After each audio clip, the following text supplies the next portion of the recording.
নেতা অসম আন্দোলনৰ লগত জড়িত মৃণাল শইকীয়া ডাঙৰীয়াকো শ্ৰদ্ধাঞ্জলি জনাবলৈ অনুৰোধ জনাইছোঁ।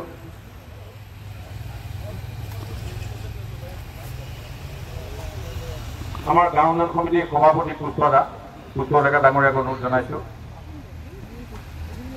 আৰু এই অনুষ্ঠান আজি দিনজোৰা কাৰ্যসূচীৰে চলি থাকিব। ইয়াত উপস্থিত থকা সকলোকে পৰ্যায়ক্ৰমে শ্ৰদ্ধাঞ্জলি জনাবলৈ অনুৰোধ জনাইছোঁ। আৰু ইয়াৰ পিছৰ কাৰ্যসূচী আমি যাম, যিহেতু আজি 10 ডিচেম্বৰ তাৰিখ আমাৰ সকলোৰে জ্ঞাত। অসম আন্দোলনৰ প্ৰথমগৰাকী শ্বহীদ খগেশ্বৰ তালুকদাৰ আজিৰ দিনটোতেই আই মাতৃৰ চৰণত তেখেতে প্ৰাণ উৎসৰ্গা কৰিছিলে। আজি দিনটো সকলোৱে আমি শ্বহীদ দিৱস হিচাপে পালন কৰোঁ।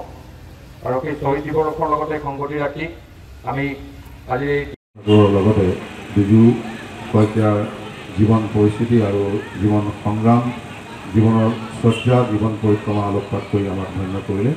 আমি আজিৰ অনুষ্ঠানটিৰ অন্যতম কাৰ্যসূচীলৈ আগবাঢ়িব বিচাৰিছোঁ বঁটা প্ৰদান অনুষ্ঠান। প্ৰথমেই বিজু শইকীয়াৰ হৈ প্ৰস্তুত কৰা যিখন সম্বৰ্ধনা পত্ৰ পাঠ কৰিব বিচাৰিছোঁ। ৰাজেন বৰঠাকুৰৰ সৈতে মোৰ নীতি এই বঁটা প্ৰদান কথা ঘোষণা হৈছিল। সেই দিনটোত মই ব্যক্তিগতভাৱে যথেষ্ট আহ্লাদিত হৈছিলোঁ। মই সেই কথা আপোনালোকক অৱগত কৰিব বিচাৰিছোঁ এইবাবেই যে মোৰ ছাত্ৰ জীৱন দৰং মহাবিদ্যালয়ত অধ্যয়ন কৰি থকা সময়ত তেখেতৰ কনিষ্ঠ পুত্ৰ বিশ্বজিৎ শইকীয়া আজি ইয়াত উপস্থিত আছে, বিকাশ সহপাঠী আছিলোঁ। আৰু সেই ঘৰখন আচলতে মোৰ নিজৰ ঘৰ সদৃশ হৈছিল। বহু সাজ ভাত সেইখন ঘৰত খাইছিলোঁ। বহু ছাত্ৰ জীৱনৰ বহু স্মৃতি সেই ঘৰখনৰ সৈতে। স্মৃতিচাৰণ উদযাপন সমিতি, স্থান ৰাজেন বৰঠাকুৰ পুৰণি প্ৰেক্ষাগৃহ, নিজ হলেশ্বৰ যুৱ কেন্দ্ৰ, তাৰিখ 10 ডিচেম্বৰ 2024। ৰাজেন বৰঠাকুৰ স্মৃতি বঁটা শ্ৰীযুত বিজু শইকীয়া সমিতিকো শ্ৰদ্ধা ভাৱেৰেকো ৰাজেন বৰঠাকুৰ স্মৃতিচাৰণ উদযাপন সমিতিৰ তৰফৰ পৰা সশ্ৰদ্ধ প্ৰণাম জনালোঁ। নিজৰ বৈষয়িক জীৱনচৰ্যাৰ মাজতো সমাজখনৰ লগতে দেশ আৰু জাতিৰ প্ৰতি থকা আপোনাৰ উৎসৰ্গিত সত্তা, অসহায় শিক্ষাৰ্থীৰ প্ৰতি কৰুণা প্ৰকাশ, ঐতিহাসিক অসম আন্দোলনৰ সৈতে জড়িত আন্দোলনকাৰীক নিজ বাসগৃহত সুৰক্ষা প্ৰদান আদি বৰেণ্য গুণৰ বাবেই আজি এই বিশেষ দিনটোত এগৰাকী আগশাৰীৰ শিক্ষাবিদ তথা ঐতিহাসিক তৰুণ অসম সংঘৰ সভাপতি ডক্টৰ ভূৱনেশ্বৰ চহৰীয়া ছাৰ, মোৰ বন্ধু প্ৰাক্তন ছাত্ৰ নেতা অলক নাথ ডাঙৰীয়া, দাদা পুষ্প ডেকা ডাঙৰীয়া, আৰু আজি এই আমি যাক আজি ৰাজেন বৰঠাকুৰ পুৰণি বঁটাৰে বিভূষিত কৰিবলৈ ওলাইছোঁ মোৰ পুষ্প শইকীয়া ডাঙৰীয়ানীক। লগতে আজিৰ এই স্মৃতিচাৰণ সভাত উপস্থিত থকা ৰাজেন বৰঠাকুৰৰ শুভাকাংক্ষীসকল, ৰাজেন বৰঠাকুৰৰ একেলগৰ সেই সময়ৰ প্ৰাক্তন ছাত্ৰ নেতাসকল উপস্থিত হোৱাৰ কাৰণে আন্তৰিক ধন্যবাদ আৰু আদৰণি জনাইছোঁ। ৰাজেন বৰঠাকুৰ আমাৰ মাজত কায়িকভাৱে আঁতৰি যোৱা 5টা বছৰ হ'ল। আৰু এই 5টা বছৰত আমি বিশেষকৈ আমাৰ এই শুভাকাংক্ষীসকলৰ লগতে এই গাঁওখনে ৰাজেন বৰঠাকুৰক বুকুত সাৱটি লৈ আজিও আছোঁ। আৰু আগন্তুক দিনবিলাকত তেওঁক এই বুকুত লৈ থকা এই যিখিনি আমাৰ সমল, এই সমলখিনিক আগবঢ়াই লৈ যাবৰ কাৰণে আমি যথোপৰনাস্তি চেষ্টা কৰি আহিছোঁ। এগৰাকী ব্যক্তিৰ কায়িকভাৱে মৃত্যু হোৱাৰ পিছত তেখেতৰ স্মৃতি যদিও আমি বছৰৰ এটা দিনত আমি সজীৱ কৰিব বিচাৰোঁ, কিন্তু পৰৱৰ্তী সময়ত লাহে লাহে লাহে লাহে লাহে লাহে সি বিলীন হৈ যায়।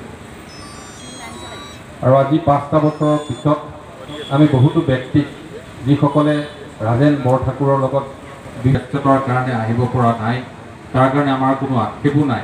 তথাপিও আজি এই দিনটোত আপোনালোকে আপোনালোকৰ বহুমূলীয়া সময় নষ্ট কৰি আমাৰ মাজত উপস্থিত থকাৰ কাৰণে মই পৰিয়ালৰ এজন ব্যক্তি হিচাপে আপোনালোক সকলোকে আন্তৰিক ধন্যবাদ আৰু কৃতজ্ঞতা জ্ঞাপন কৰিছোঁ। আমি প্ৰতি বছৰে ৰাজেন বৰঠাকুৰ স্মৃতিচাৰণ সমিতিৰ যোগেদি পৰিয়ালৰ তৰফৰ পৰা এটি বঁটা আমি প্ৰদান কৰি আহিছোঁ। আৰু এইবাৰ আমি প্ৰথম বছৰেই আমি ডক্টৰ কে আলম ডাঙৰীয়াক, পৰৱৰ্তী বছৰত মহেন্দ্ৰনাথ কেওঁট ডাঙৰীয়াক, প্ৰয়াত তৰ্জু নাৰ্জাৰী ছাৰক আৰু ৰাজেন বৰঠাকুৰৰ শিক্ষাগুৰু আমাৰ এই অঞ্চলৰ সকলোৰে লগত সকলোৱে চিনাকি যোৱা বছৰ সুচিতানন্দ বৰা ডাঙৰীয়াক আমি এই বঁটা প্ৰদান কৰিছিলোঁ।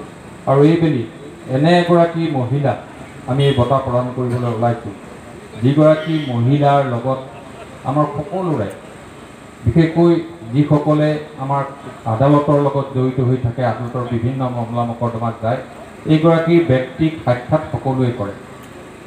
সেই মহিলাগৰাকীক আমি সকলো এগৰাকী সাধাৰণ মহিলা, যাক মই বিশেষকৈ বিজু খুৰী বুলি কওঁ। যিকোনো ধৰণৰ আমাৰ আন্দোলনকালীন সময়ত তেখেতৰ ওচৰলৈ গ'লে তেখেতেই সদায় আইনী সাহায্য। ৰাজেন বৰঠাকুৰৰ ভাতৃ তথা এগৰাকী ক্ৰীড়া সংগঠক আৰু সম্প্ৰতি তৰুণ অসম সংঘৰ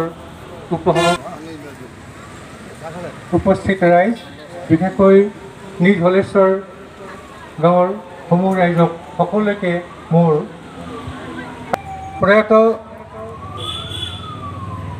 ৰাজেন বৰঠাকুৰ এগৰাকী আমাৰ প্ৰাক্তন বিধায়ক আছিলে আৰু তেওঁ বিধায়ক হৈ থকা কালতেই